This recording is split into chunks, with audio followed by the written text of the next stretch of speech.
Welcome to the Tearing It Up podcast. I'm your host, Taryn. We'll be tearing it up, tearing it down, and tearing it apart, dissecting all things related to those who deviate from the standard. From leaders of their industry to leaders of mediocrity, and maybe a gear review or two thrown in. We shoot the shit and let the conversations flow, so if that's not your style, this may not be for you. Otherwise, listen in. Hope to light a fire in you somehow. All right, welcome everybody. We are super excited to have a guest on, a good friend of mine, Toree McQueen.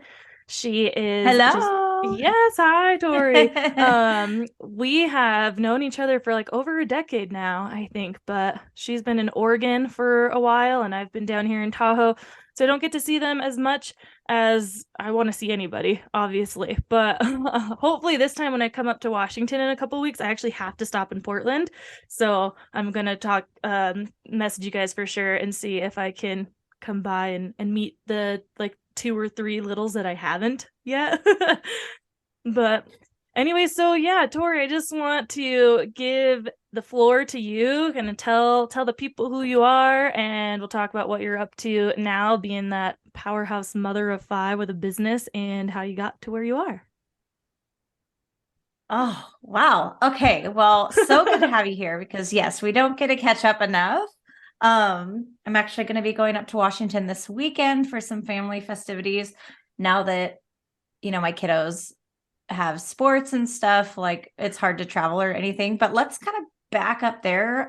You did mention 5 kids. So I do have, my husband. He's not one of the kids, but sometimes it feels that way, but he doesn't count. So I've got Emery.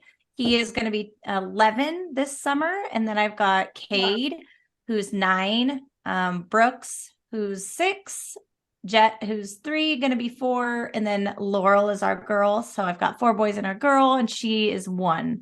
So my life is pretty crazy.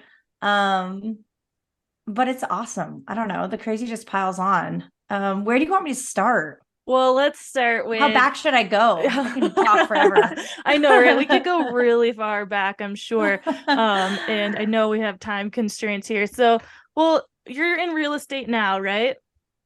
Yeah. So yep. I want to talk about how you got into real estate, because I actually don't even know how you really made that transition, because you did like marketing before, right? Like, well, that's what you went to college for.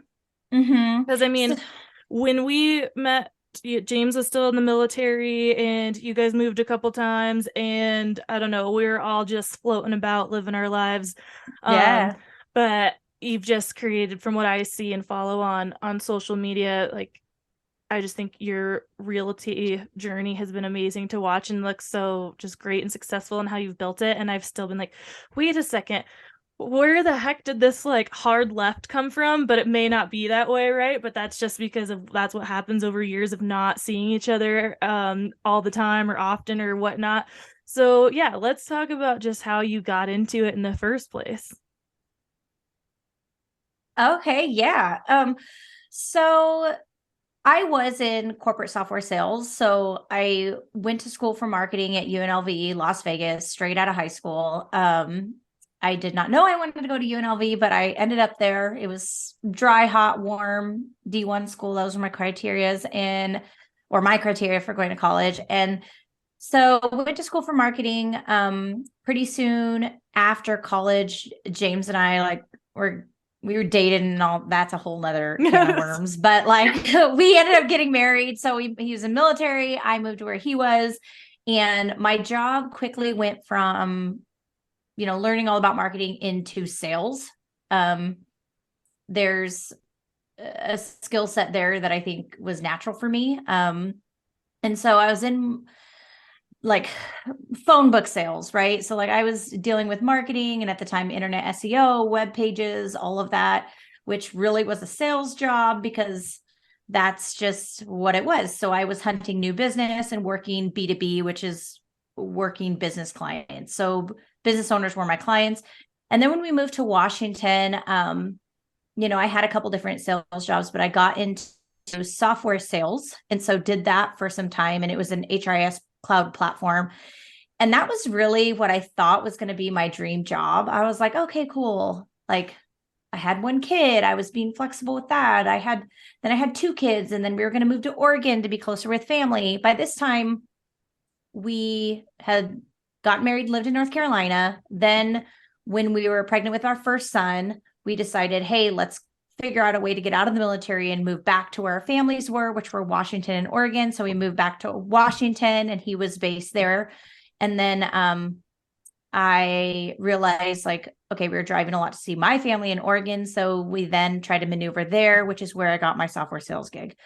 And by this time I had my second son, and he was just a little one. And we moved with my career. So James had just gone out of the military, and he was in transition at that time. And going into the police force is what his next move was. And I was in, like I said, I thought my dream position, software sales, high pay. I noticed that a lot of the hires at this company, and I won't say any names because, yeah, but anyways, this company we're all like cum laudes out of like Harvard, and like, straight A's out of like Stanford and Yale and all these top places, right? And I at first didn't get the job, and then I came back and I fought them on it, and then they gave me the job. So it was a dream job with software sales, high earning. And this is where they're like, okay, you're going to get the training and you're going to get a lower base. So it was a lower base than what I was normally getting. And then they're like, okay, very easily 250,000 is, be expected to make that. So I was like, okay, cool. This is a sweet gig. And then I started to realize, okay, literally hiring cum laudes means none of these people had children. None of these people were really married yet. All these people were like, show up to the office at 6 a.m. to be at an 8 o'clock meeting. And then we're going to go do our numbers. And then we're all going to hang out afterwards at happy hour at 6. And I was just in a different phase of my life because I had already had the habits of being a top producer at all my other companies. I was President's Club. I was, already trained to be a self managed worker. Like I didn't need a micromanager. And I also had that freedom to where I was naturally on the leaderboards, right? And I knew how to keep myself, in sales. Like you want to be the top of the leaderboard. And also your income follows that. So I was used to this. And then when I got this job, it was like, okay, cool. I'm excited. But I was kind of wanted to be autonomous by then. Like I still wanted to work the way that I was used to working. And I wanted to show that I was a good worker by my numbers and things like that. But what I quickly realized is that they wanted more control over the micromanagement part of it. And if I didn't show up early, it meant I didn't want to be there. Like all these weird culture things that I was just really, really shocked by, especially because like, sorry to interrupt you, but I mean, like, yes, please. Like you said, culture, right? So that's not required. That's just what they expected. Like they're expecting you to work more than what you're getting paid for. Well, I think that's what the culture was. Like I had two babies, right? Little ones, under 3, 2 under 3. And I think, like I said, cum laudes after college, these are all high achievers in one spot, bumping chests, like doing their thing, rubbing elbows, having good lives, but like making a lot of money. And I had a family. Yeah. So I was like, listen, I need to figure out a way to work efficiently. So instead of me coming to the office at this meeting, why can't I meet my client straight from home, then go over here and then come into the office and then go here and just stack my day and be done by 3? Or, because I was meeting with business owners. So we can set our own schedule, but then they made it to where you had to do it in certain parameters. And then it was just a lot of micromanagement.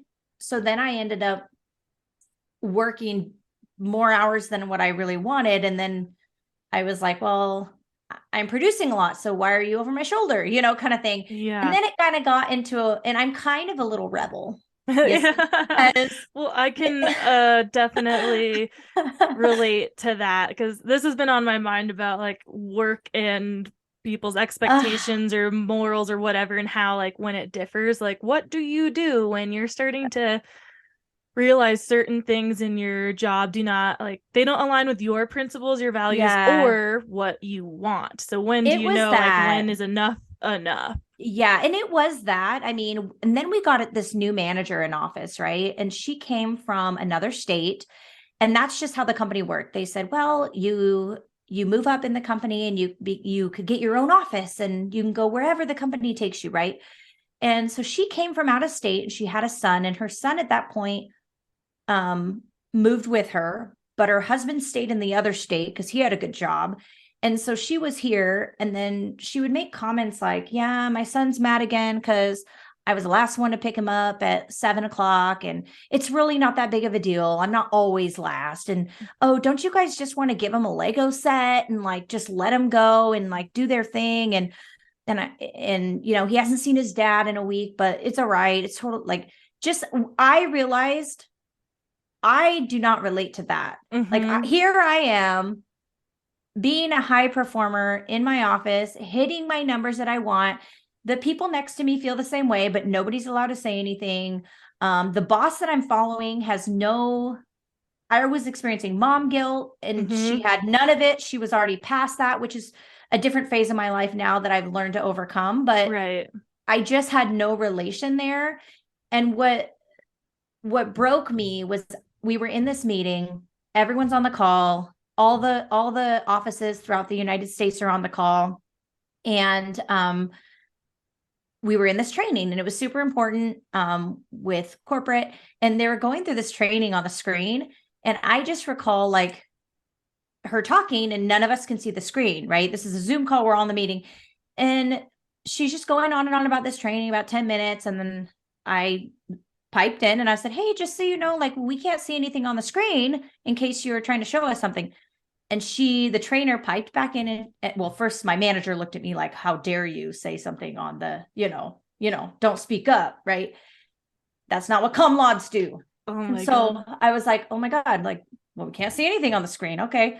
And so she's like, does anybody else see anything on the screen? Like any other offices?" And pretty soon all these offices start chiming in, "Hey, we can't see anything either, blah, blah, blah." And she's like, "You guys, I've been here for 20 minutes chatting with you guys and nobody's saying anything, blah, blah, blah." Anyways, I got in trouble for that because it made the office look bad. So that's when I was like, this is like, I'm not a robot. Like, this is really weird. And so then my attitude changed. And then when Mm-hmm. my attitude changed, I realized everybody in the office felt the same way, but nobody was saying anything. Mm-hmm. And then there was this weird experience that I had, and this messed with me for a long time. They pulled me into the office. I had never been fired in my life. And I was like, "I'm not going anywhere. I'm sticking this out." And they pulled me in and they put me with HR on the phone, and they talked with me, and they were like talking about my struggles or whatever. And then we were like, "This isn't a good fit."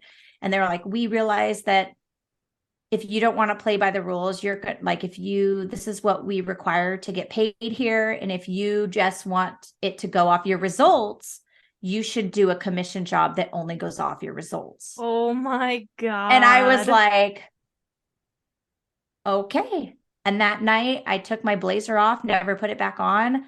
And I took a glass of wine and I cheers my husband, and we're like, "We done. We're done. Wow. I'm going to go find a commission job."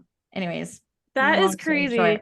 Um, that's the whole thing I don't understand about like corporate or anything like that is this whole work culture, like you said, where it's like, well, this isn't written down in, my job description, but you expect it to happen. And that's why people, like so many of us, burn out because of these things that are outside of what we're actually supposed to be doing, but we're expected to do. And it's like, no, no, no.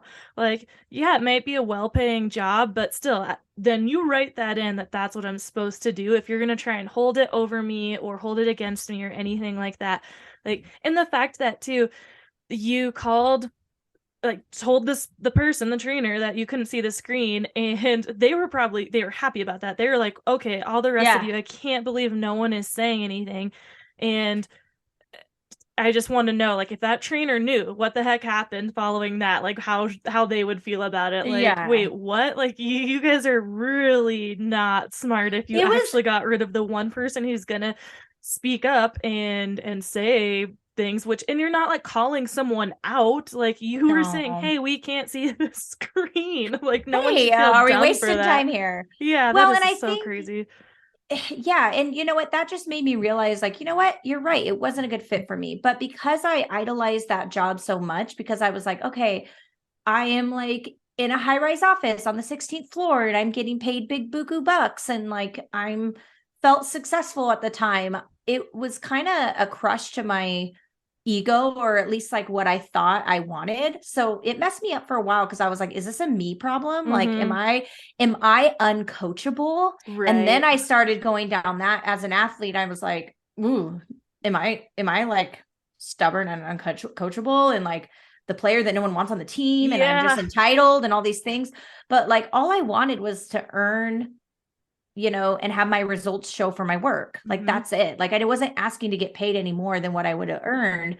But anyways, that's where my mind shifted. And because we had already had a rental property, I was already like, okay, well, like I already had interest in real estate. And so I called up my friend that was in real estate and was like, well, let's get the show on the road. Can't be that hard. And so that's really where the shift So it was happened. a hard left, pretty much. Like it was just like a boom, we're gonna, I mean, like when you think about it as far as like sales and stuff like that, Uh-huh. but like you didn't have, other than just having your own rental property, it wasn't like you had been thinking about doing this on the No. side, or you didn't have family or in it or anything. It was just like, yeah, I'm looking into a sales that's commission based and I can set my own schedule, and that's real estate. Yeah, actually, I wasn't thinking about it at all. And I was just like, okay, maybe this is time where James just started his back into his. So I was like, okay, perfect timing. I'm going to hang out with the kids and figure out what the heck, you know? Mm-hmm. And I I think one of James's coworkers was like, oh yeah, my wife is like starting her real estate course. And I was like, really? All it is a course? I'm like, oh, I was like, oh, okay.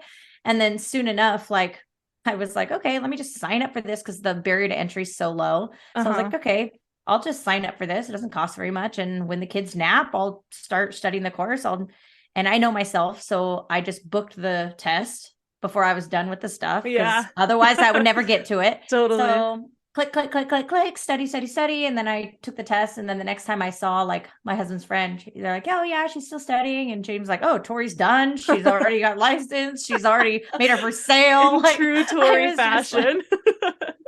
I was like already on a sprint. Yeah, So, and I just absolutely. worked when my kids were napping, Did honestly. by this point, was it just Kate and Emery, or did you have Brooks when you started the It course? was it was just Kate and Emery. Okay. And James said he was done with children. Yeah, right.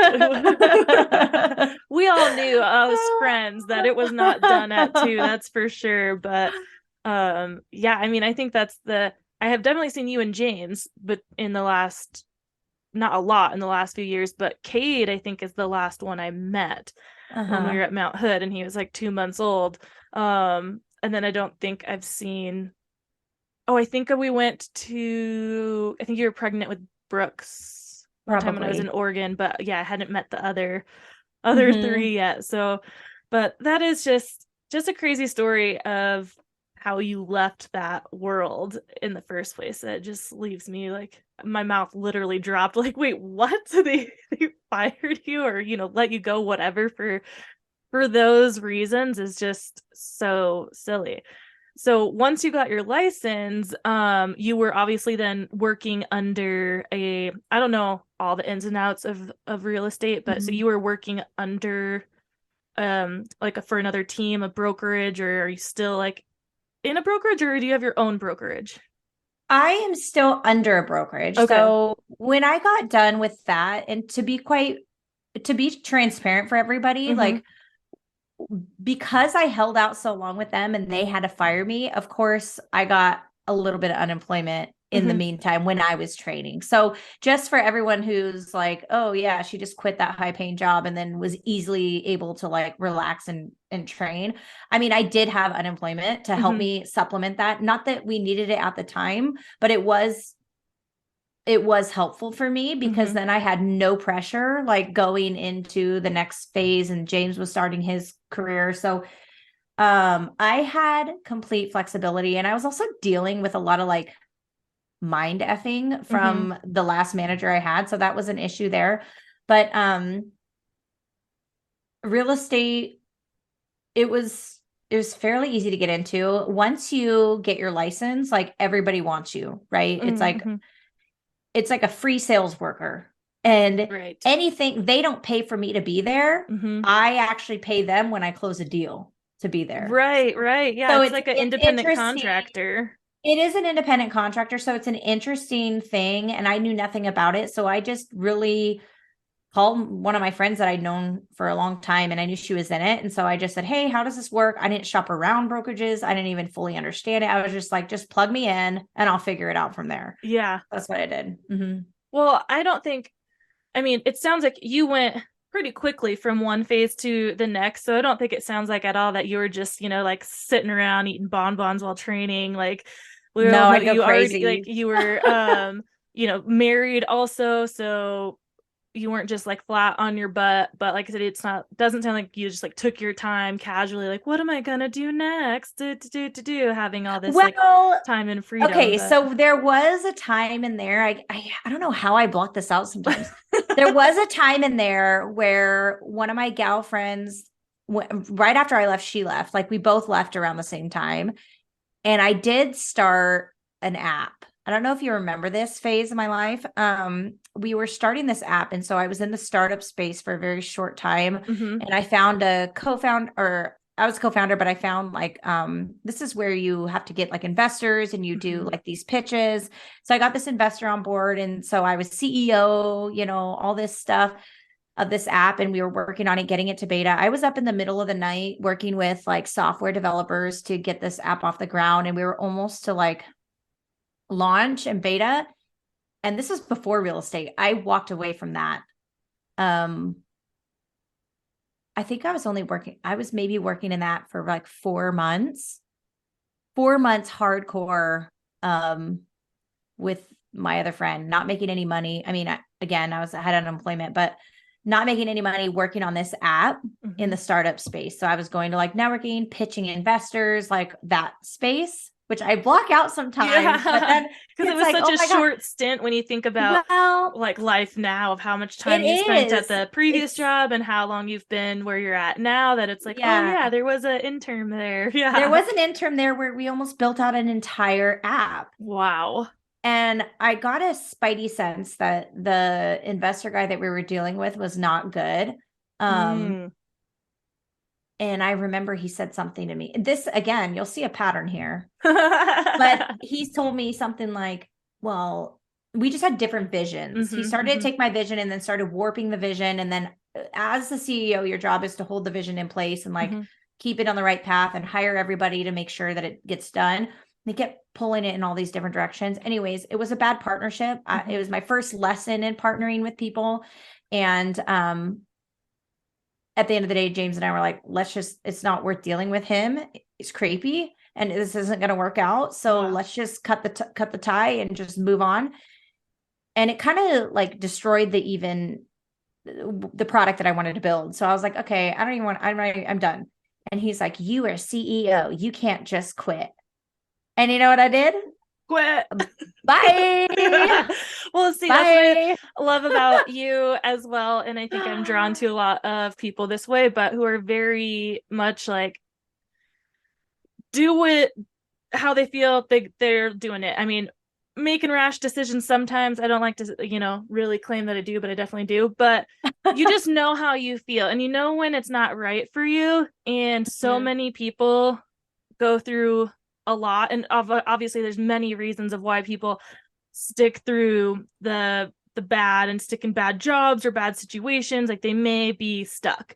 And I've just never been good at, as soon as that switch goes off in my mind, that I'm like, this isn't working, as that switch goes off and I'm like done, and I can't even pretend or like push myself through it for very long, because I'm like, nope, you know what, like I'm not going to waste my time or my life like being miserable or in Yeah. something that I know is not gonna work. And like I said, it's not always put me in the best situations of just quitting without a backup plan. I'm not saying I recommend that to people, Yeah. but like that's just how I've been. And I see, like, you are a very strong-minded woman.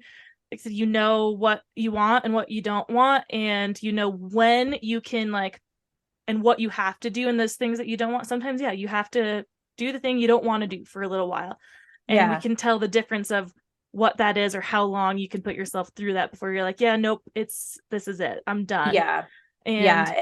that just takes, like I said, a lot of confidence and strength that a lot of people don't have. Whether it's, again, just fear-based because they don't know what they're going to do next, or so just afraid to do something new. So I've just always looked up to you in that way, that you are definitely like, nope, this is, and it's not in a like my way or the highway, anything I say goes kind of way. Like I said, you know what you want, and you're gonna get yourself there. Yes. Yes. Well, thank you for that. Of course. I honestly attribute a lot of that to like being a mom, honestly. The more kids I have, the more I realize how valuable my time is, and how I see things and sometimes like to a fault, right? Like I'll see things in like a forever sense. So if I'm like dealing with something, it's almost like a relationship, a bad relationship. And you're like, if it's this bad, like, why drag it out? Yeah. Like, let's be done, because the more time I spend here means that it's less time actually finding what's good for my soul. So it's like, okay, I don't have time for this. I don't have time for this. And also, like, I give credit to my husband too, because he knows me sometimes better than I know myself. And he definitely is like a sounding board when it comes to me feeling like I'm crazy, or like me, okay, am I making a bad decision here? He can tell me when he thinks I'm being a baby, or when he thinks I'm actually like, nope, rip that cord. And I'm like, okay. And we just trust each other in that. So I think that helps to have and I say this all the time, it helps to have a partner that understands that and can help you with that. And it's a learning progress. Absolutely. I mean, you're so right. It's so helpful to have that sounding board, whether it's your partner or a best friend, a family member, whatever, because who knows you. The key is that they have to know you like to your core, because just what you said is that they can tell you and be straight with you that like, no, you're being a baby, you need to like take a breath, or like just give it a couple days, calm down, think about this or that, versus like, I've seen you along this journey, I know it's not working, and you are 100% like, it's time for you to move. It's time for you to stop. Yeah. And it's hard to find that person, like, so you're very lucky that you have James as that person. Andrew has definitely been that person for me, but we've been together for a long time, and it still took like years, and we're still learning together a lot, but to be able to have the conversations and be able to be open with each other, and know that that we can tell the truth without hurting the other person too much. And like, it may not be what I want to hear in the moment or something when I'm really in it, but I can at least take my time and look back and be like, okay, yes, he is right. Like, I need to. Well, and it's and it's not even like who's right or wrong. It's like we are in the same boat. If someone's rowing too fast on the wrong direction, like we aren't getting to where we need to go. Yes, and we have kids on this boat now that we need to get to where we need to go. So we need to work together. Yeah, and so it's a lot about like being on the same mission, and in order to do that, you have to fully trust each other with that. So I think it does help. Yeah, absolutely. Welcome back, Amber. So thank you. She lost us for a little bit there, but she's back here with us. But so you've got your license, you just find a brokerage, you get to work and just get hustling, like selling houses around Oregon.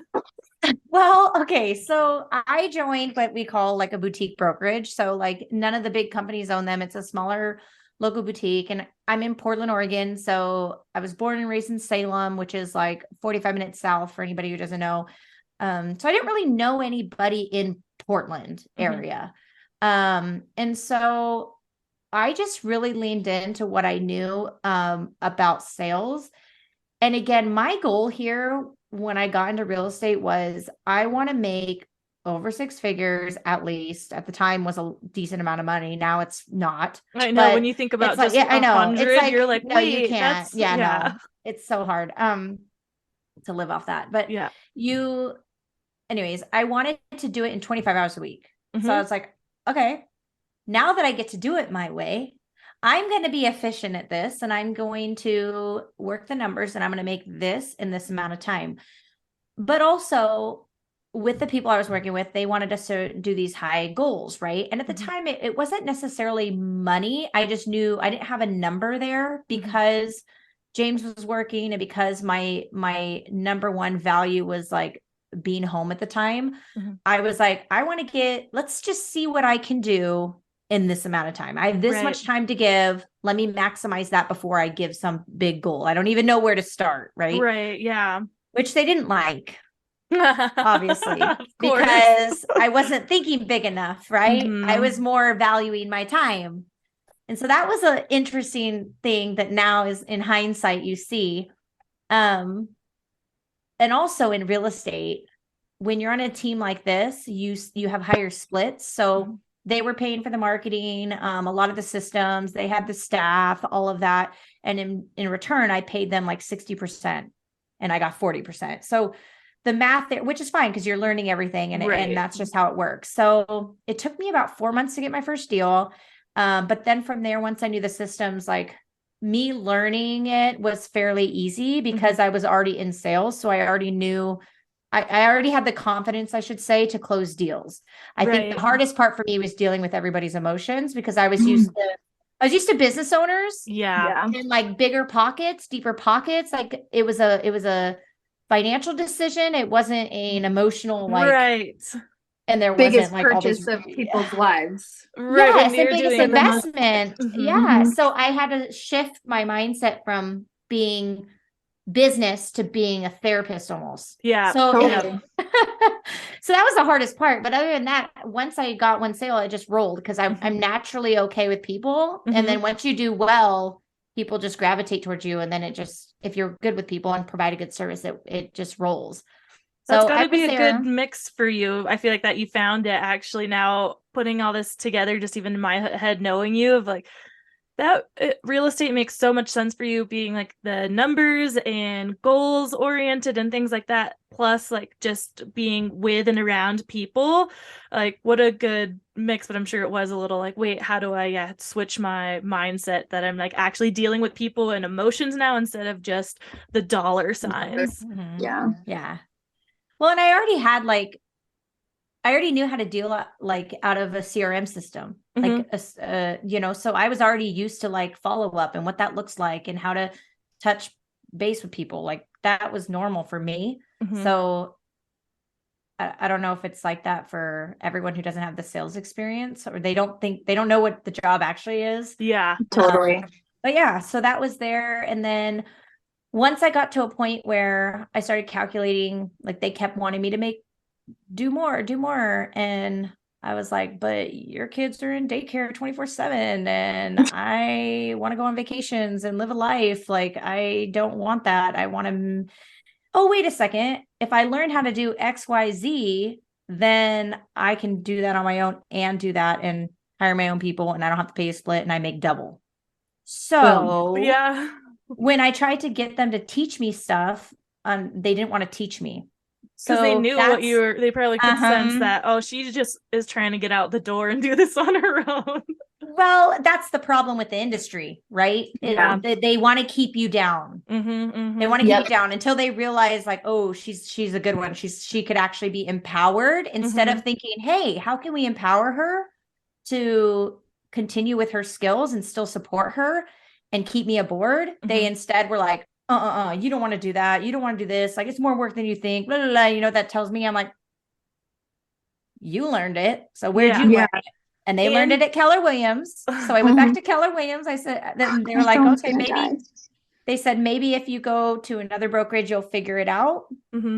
And maybe you'll come back. And I was like, okay, bye. So I went to this other brokerage, figured it out. And then I was independent for a while, and then went to where I'm at now, which is a cloud-based brokerage. So, and I have my own team now under that. How many do you have under you? So I don't know what the term, would you say under you, or like, is it a pretty even partnership? Okay. No, I would say with me, the way that so because of what I learned on the team that I was originally at, I structured my team as more like a hybrid. So, and the way our brokerage is, we can do that. So I have about 25 agents like with me, like in my line, but that is in my network. But on my team, I usually try to bring people in, train them, and push them out so they can go on their own. Well, so that's what I wanted to mention when you talked about the other brokerage and not kind of gatekeeping and not wanting you to grow. I'm not a fan of that. No, and it's also one weird to me that you wouldn't want the people working with you to grow and learn more so that they could potentially just stay with you and make your company more money. And also, like, just as a human being, to like see other humans like flourish and grow, like they're looking at it as you'll be a competitor now, and like this scarcity mindset that you're going to go out there and take all this stuff from them instead of like there is enough for all of us. And I've definitely felt that way when I just started my personal training journey. And before I started personal training, like I wanted to go to college for kinesiology and to be a physical therapist. My life obviously went different direction for a long time. And once I started as the personal trainer, I thought about going back to school for physical therapy. And I remember one of the guys at the gym I worked at who was like a manager and lead trainer, whatever, he was like, oh, you don't want to do that. School costs so much money and this, that, and the other. But at this time, I was 30 years old. So, and this guy was like a year older than me. I'm like, I'm not sure if you know how old I am because of like what I'm doing, like still working at a restaurant, working 5 fucking jobs in Tahoe, like, and I'm not married or whatever, but I'm like, but I'm very aware of how much school costs and of what I want out and for my life.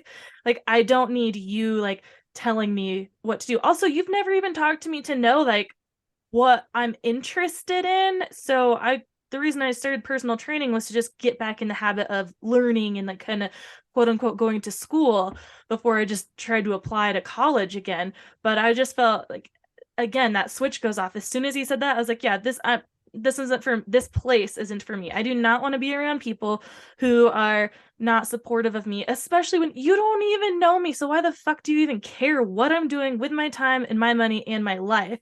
So it instantly was like, yeah, no, like I'm done. I'm done with these people who only want me to stay to make them money and not see me go off and be successful in any way I want to do.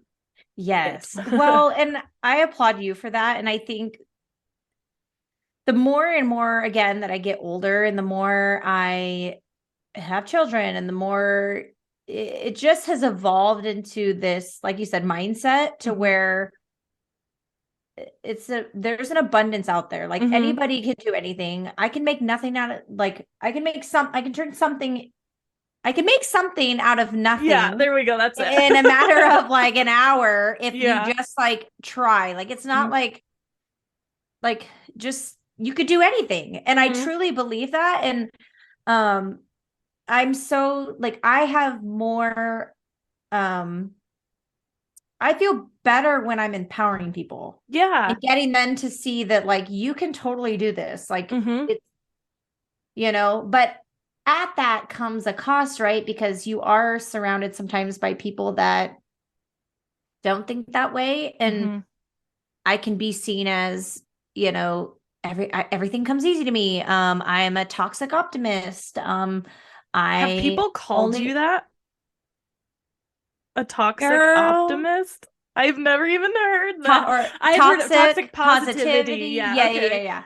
But all still, that stuff. just but like to hear that anyone I'm would not ever even like say I that have no about you. empathy for people, like all these things, which it's okay. Hurt people, but it's like okay, like it does take a solid mindset. And the more I get older, the more I have to. That's something to train yourself to like get away from too, because not everyone can come with you, and it sucks. It really does. Yeah, I mean, we learn that through life of just evolving friendships. I feel like too, if you look at friends from just any phase of life, saying about like friends and seasons. There's friends for seasons, friends for reasons, and I don't know, but whatever. But but yeah, it's true. Like not everyone's along with you for your whole journey, and it sucks to leave them behind or whatnot. But it is the way it is sometimes. But like you said, empowering people, that's definitely something that I found that like what I love about personal training and working at the gym that I was at, and that mindset I feel like of even that like one manager where I got the feeling of him trying to hold me down was that's how I felt about how they would treat their clients then too, and what I thought and knew about it was like, okay, you get a client and then like you got to hold on to him, right? You don't, how do you keep clients constantly? But now, I mean, I have a full-time job too that's not training right now, so it's not my number one like source of income, so it's not as much on my mind. But that was a really good step back for me to take, to realize like, yeah, like clients are going to come and go and they might be here for a few months or years, but and sometimes I have them for a few months and they go off on their own, and then they come back when they need to like touch base. Because I always tell people like, my goal is not to just have you pay me for the rest of your fucking life. I want you to go out and learn how to be healthier, how to be stronger, how to have a routine, and to keep yourself healthy. I don't want to have you forever, because there's plenty of people who do need my help. And I don't want to just hold on to you forever. And I like the same thing if I was in the position of having employees or something. It's like, of course you want to be selfish at times and keep the good ones, I know, I'm sure, but you also like, you want to see them like grow their life, be better in their life, and just go out, do their thing, spread their little wings and fly. So well, and that's just it. Like I want to I tell James this all the time. I was like, I want to hang around people that can hang, if that makes sense. So I don't want to be, when I'm talking to my team or like people, like even my virtual assistants, I'm like, I love you ladies. You guys like are a saving grace. They are good at all the freaking things that I suck at. And I'm like, I am nothing without you guys. Like, I love you. Like, you're amazing. Like, and I'd hang out with them, right? They are not below me. They are not, but I hope that they one day like surpass me. I just want to be in it with more people that can think the same way and just be on the same wavelength of like doing whatever they want and knowing that they can and just living that life. Like, I think everyone should be living the life they want. Yeah. And that's another just good point too of what kind of a saying out there of the like 5 closest people in your life, that's what you're going to be like the people who surround you, who are closest to you, you're going to kind of like bounce off of each other. So making conscious choices of who you're around, who you surround yourself with. And of course, when you can, right? Not everyone can choose who they work with or for or whatever, but it makes a big difference of working with people, being around people, and having people in your life who are on the same wavelength. And you don't need to want the same exact things in life, but to have like, the same kind of drive or ambition or something at least towards whatever it is they want. I think can help massively. So I know you have to get out of here pretty soon. So I just quickly want to just talk about how the hell you balance this with 5 kids. I know that you and James have a great partnership and he's able to help a ton with the kids too. But and now that you are able to kind of make like your own schedule, what does your week look like now? Are you at that like 25 hours? I try to stick to that, especially, well, now we're in summer, so that's a whole nother ball of fun. Number one, I say our partnership is so like great. And I think part of that is like James doesn't have an ego. Like he has one, but not like, I want to say like most men that are raised in a traditional household. He did not have that. And that.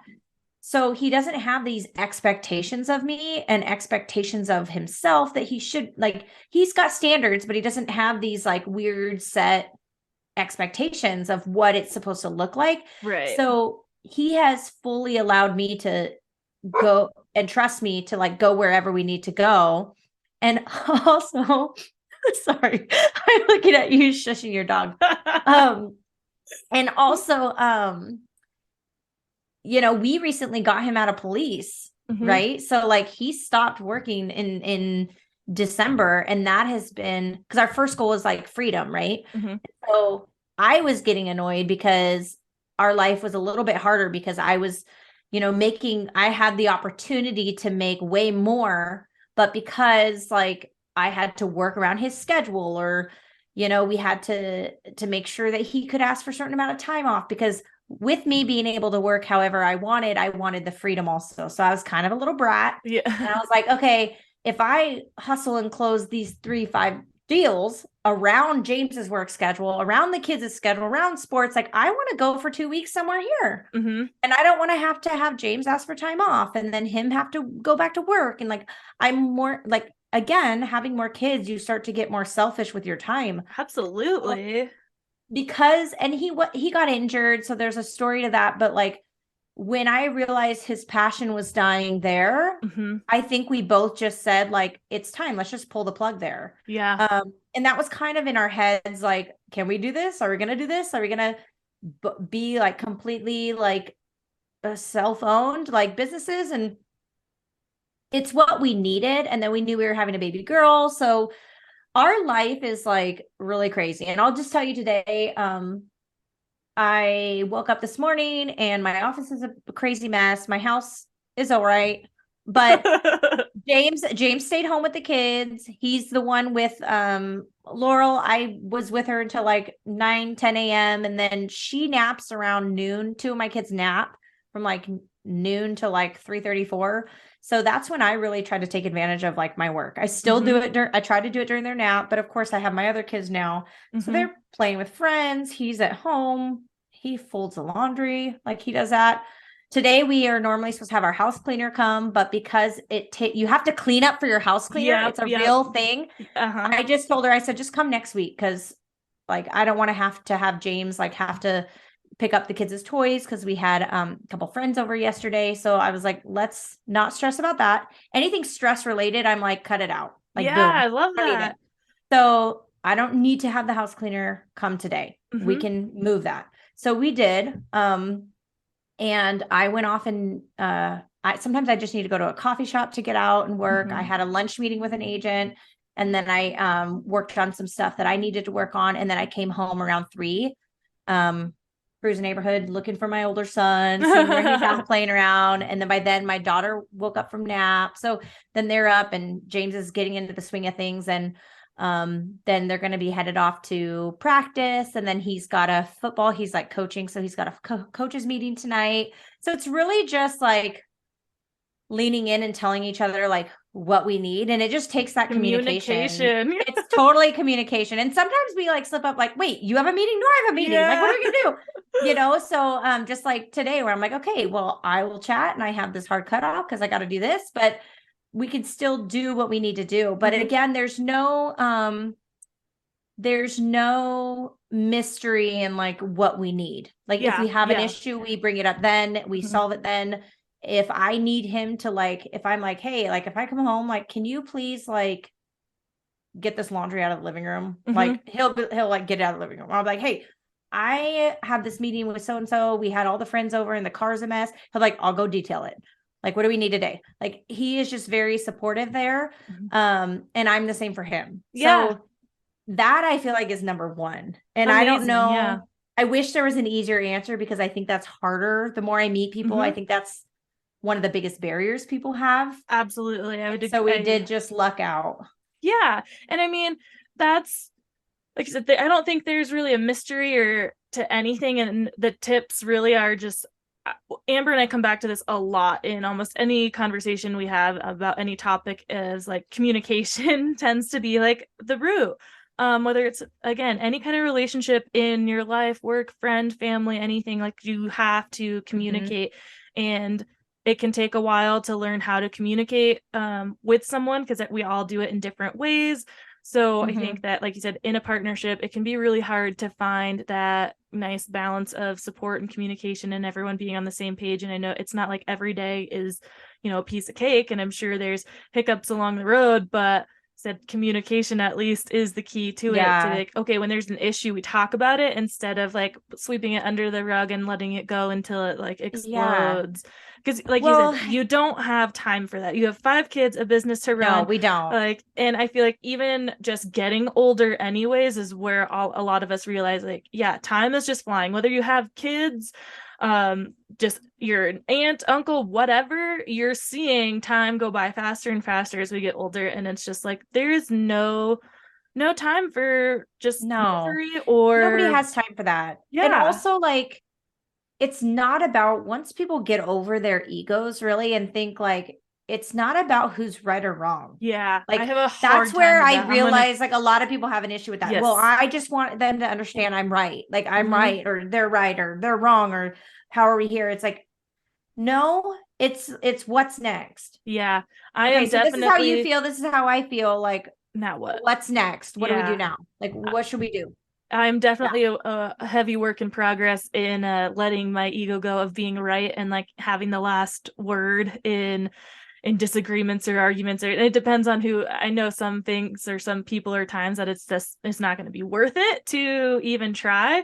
So I'm actually trying to use those experiences as eye-opening of like, well, is it ever really like, why do I have to be right? But when you're like butting heads with that other person who has to be right, I feel like that's when it's more of the like, you don't want to give them the satisfaction. When you can tell like they aren't trying to prove that either, then I feel like it's easier for me to let my guard down and not be like, see, I was right. But man, it is hard to not be that brat of like, I am always right. Right. No, I think really that's trying to in let us that all. go, but It's man, is it hard. tough. It Yes. is hard. Oh, yeah. But like dealing with all of these guys, like we're working slowly on, like, I've gotten a lot better at delegating and feeling okay with it, because at first, like a lot of mom guilt comes into play. I'll touch on this quickly just so everyone can hear. It's like mom guilt is something that stays with you. So it's like, you know, I used to think, because I was raised by a stay-at-home mom, that I had to do all the cleaning, all the cooking, all the laundry, all the school dates, all the play dates, all the drop-offs, all the pickups, be at every game, you know, be it all the parent things, like all the mom things. And I was told that you can't have a career and be a good mom.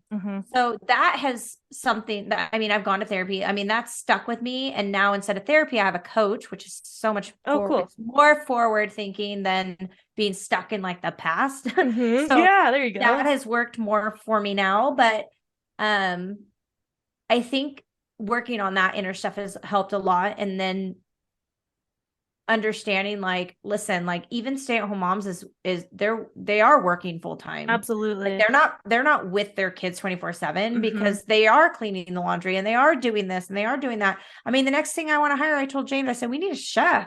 We need a chef up in here to cook me some food. Like, I'm tired of eating out. Like, but I like eating out because then I get to actually sit with my family. Somebody's serving me. I don't have dishes. Like, we go home and our house is clean. Like, you know, but it's, I think, learning to delegate to James, learning to delegate to, I spent a lot of time getting to know my friends in the community, other kids as parents. I take their kids sometimes.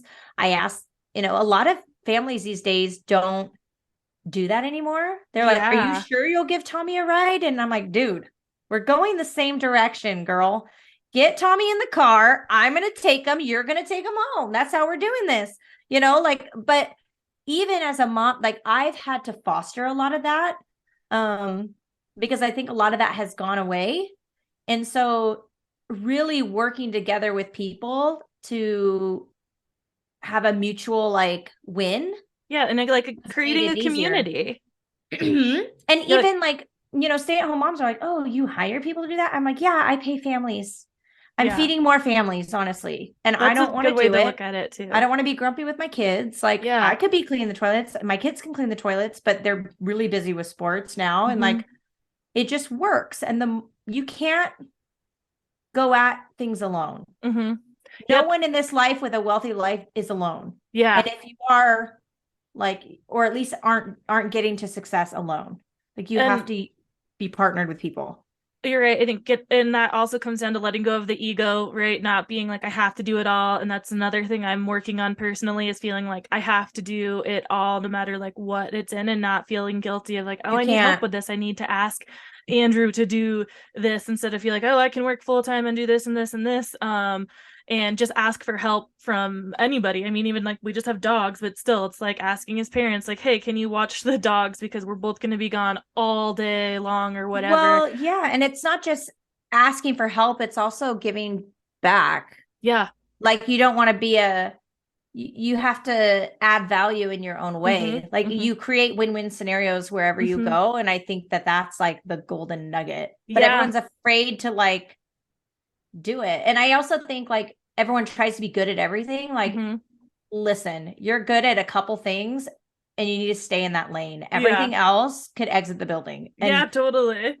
And that's why like be okay my VAs with, like sucking, being good at a couple things and not being like, you can still do that thing that you're not the best at, but just know you're not the best at it and be okay with that, and know like when you need a little more help with it, then you can get more help there. But just trying to be the best at everything is just going to run you crazy. Which is why I told you, like when I knew I wanted to do a podcast, like I got a podcast producer, because guess what? If I didn't have her, I wouldn't do a podcast. Like I would not. I enjoy this, the talking, the engaging, the sharing. But that other stuff, it wouldn't get done. I just wouldn't have time. I have zero interest in it. I suck at it. that would not be my thing. But then I love her for that, because she's really good at that. And the same thing with my VAs, right? Like they're so good at my inbox and like all those things. I'm like, hey, come up for air. Are you dying in there? Like, because I would be. It's like in the trenches. Like, oh my God. Whereas some people would hate to be out like doing what I do. So I think that's totally okay. And I wish more people would learn that. Yeah. Be okay with using the tools that are out there. And especially if you have the means to, right? If you don't have the means to, you know, there's ways to figure out how to be a little bit more efficient with things. It just takes time. It all takes time. But and speaking of time, I want to get you out of here on your time. So before we get out of here, it was, first of all, so great to talk to you and catch up with you. And we could talk for like hours more, I'm sure, about everything. And hopefully we can just like get together again and do it. And I can see you on my way up there for a like online chat. But tell the people where they can find you. If there's any people in Oregon looking for real estate, or also where they can find and listen to your podcast. Oh, okay.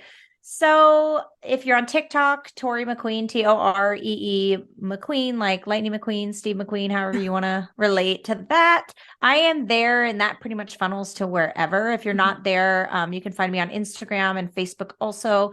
And my website is the same, which I'm revamping. So there's that.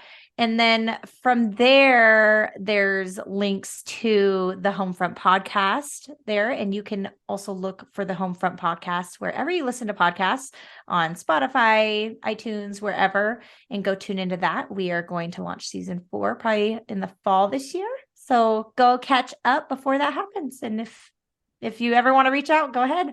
Awesome. I will link all that in the show notes too, so you guys can find Toree and connect with her and listen to her podcast, especially those mamas, working mamas, anyone at all who she's got some great episodes on there, sharing just more stories on the home front. So thank you everybody for checking in and listening today. And thank you, Toree, so much for joining me, and I'll talk to all you guys next week. Thank you. Bye. Yes, bye. We hope you enjoyed this episode and would do us a huge favor, since we don't have any sponsors or anything like that, and would rate and review us on whatever platform it is you use, Spotify, Apple, Stitcher, whatever it is. And if you're listening and downloading just through the website, tearingituppodcast.com, leave comments. We'll definitely engage back with you. And on social media right now, we're just on Instagram. Tearing It Up Podcast is the handle. Like the post, share the post, comment on the post, whatever it is you got. Show us your love so we just stay relevant and show up in the rankings at all. So again, rate and review, please, and we'll see you next time. Thanks.